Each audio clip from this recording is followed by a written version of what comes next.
Hi, I'm going to read Arthur Writes a Story. Arthur's teacher, Mr. Ratburn, explained the homework.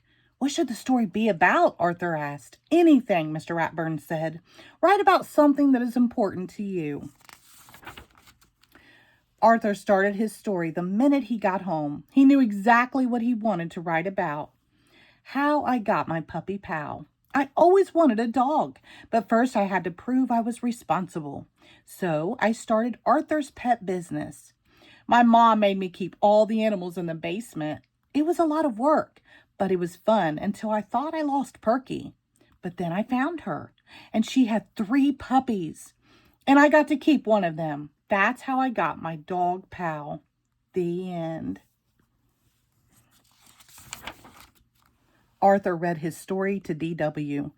That's a boring story, D.W. said. Does it have to be real life? Because your life is so dull. I don't want to write a boring story, said Arthur. If it were me, D.W. suggested, I'd make the story about getting an elephant. The next day, Arthur read his new story to Buster. Did you like the part about the elephant puppies? He asked. It's okay, I guess, said Buster. I'm writing a cool story about outer space. Maybe my story should take place on the moon, thought Arthur. On Wednesday, Arthur read his newest story to the brain. Scientifically speaking, elephants would weigh less on the moon, but wouldn't float that high, said the brain. So you don't like it? Asked Arthur. A good story should be well researched, said the brain, like mine, if I had a pet stegosaurus in the Jurassic period. Arthur hurried to the library. What are all those books for? Asked Francine. Research, said Arthur.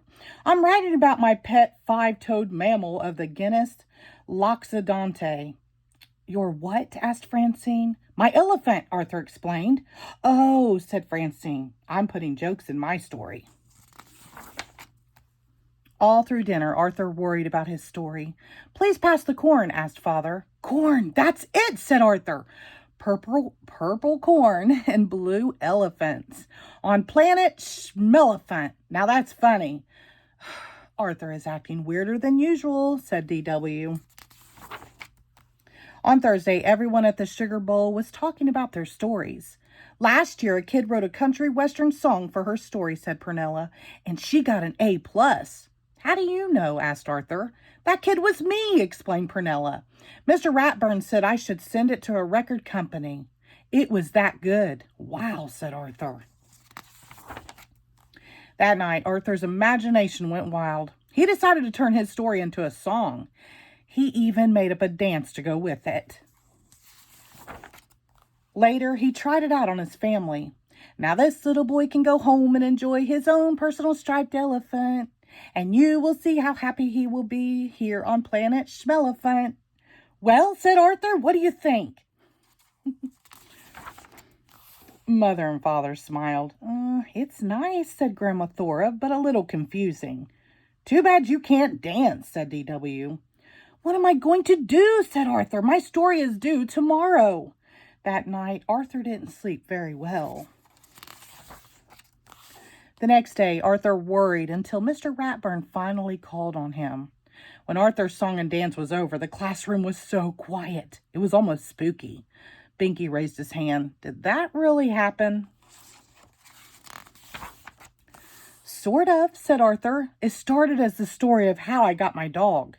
I'd like to hear that story, said Mr. Ratburn. The title was How I Got My Puppy Pal, said Arthur. Arthur told how proud he was of his pet business and how scared that he was when Perky disappeared. And he told how happy he was to find her under his bed and how surprised he was to see her 3 puppies. And the best part is, said Arthur, I got to keep one. Buster said, I like that story better than the other one. Great story, said Binky. I think Arthur's story was the best, said Francine. Good work, said Mr. Ratburn. Of course, I expect you to write it all down by Monday. Then Mr. Ratburn gave Arthur a gold sticker. Oh, and one more thing, he said. Leave out the dancing. The end. Thank you.